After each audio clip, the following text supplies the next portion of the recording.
Wakil Ketua DPR RI Sufmi Dasko Ahmad mempersilahkan masyarakat untuk menyuarakan aspirasinya ke DPR asal tertib.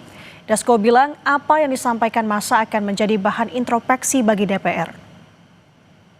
Ya, pada dasarnya kan kita menghormati hak untuk berserikat, berkumpul dan menyatakan pendapat, dan tentunya menyuarakan aspirasi kepada DPR RI kita akan terima dengan baik dan kita akan lakukan juga introspeksi ke dalam. Namun kami himbau kepada para yang masyarakat maupun adik-adik yang menunjukkan aspirasi ke DPR agar tertib dan melalui aturan yang berlaku. Tunjangan rumah bernilai fantastis 50 juta rupiah untuk anggota DPR menjadi polemik di tengah hidup masyarakat kecil yang kian sesak dan terdesak.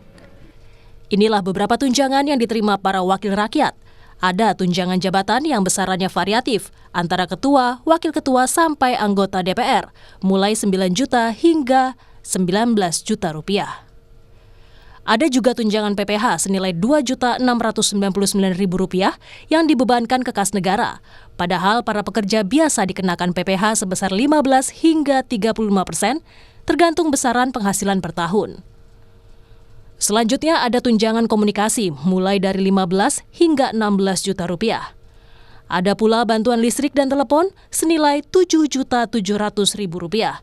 Dan tunjangan perumahan yang paling memantik kemarahan publik karena sebesar Rp50 juta. Namun belakangan Wakil Ketua DPR RI Adis Kadir menyatakan tidak ada kenaikan gaji melainkan hanya beberapa tunjangan seperti tunjangan rumah yang sudah dianggarkan sejak tahun lalu.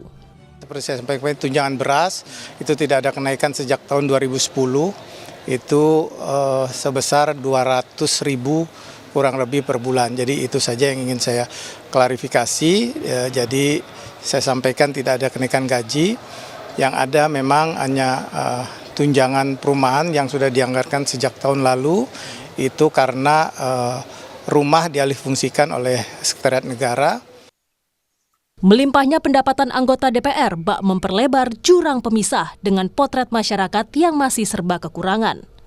Contohnya satu keluarga di Kabupaten Sragen, Jawa Tengah yang terpaksa hidup di rumah tanpa atap selama 2 tahun terakhir. Dari 3 ruangan yang ada, hanya 1 yang masih layak digunakan. Mereka pun terbelit kesulitan untuk mencukupi kebutuhan sehari-hari. Kalau hujan gimana, Bu? Kalau nggak hujan biasa, kita nggak ngungsi. Kalau hujan angin gitu, paksa kita ngungsi. Ke tempat? Adiknya. Adik ya. Karena tempat kakak ya, adiknya itu. Bu, dengan tanpa jendela dan pintu ini apakah tidak kedinginan, Bu, kalau malam? Ya, dingin sekali. Ya mau nggak mau gimana lagi, kan Pak tutup berdua saja, agak rapat saja. Untuk masak gimana, Bu? Ya dari kayu dah. Kadang kalau uang ya ada uang 50 buat apa? Ya udah masak. Kadang kita mau masak, ya udah masak situ. Apa adanya. Kebijakan tunjangan perumahan sebesar Rp50 juta bagi anggota Dewan memantik emosi publik berujung aksi unjuk rasa. Ya, saya berharap 2 ya. Pertama, tentu mereka segera mengubah ketentuan kenaikan tunjangan itu. Ya kan, supaya masyarakat kita merasa bahwa mereka yang berada di gedung DPR itu adalah memang wakil mereka, bukan orang asing. Segeralah mereka mengubah perilaku. Tadi ada 3 yang saya sebut itu ya, gaya hidup, ya, soal kesenjangan dan perilaku, dan yang ketiga adalah soal visi politik ataupun pandangan politik mereka gitu. Kemewahan yang didapat anggota DPR dinilai tak berempati dengan kesulitan ekonomi masyarakat, salah satunya badai pemutusan hubungan kerja. Masyarakat juga mempertanyakan semangat efisiensi yang digaungkan pemerintah. Tim Liputan, Kompas TV.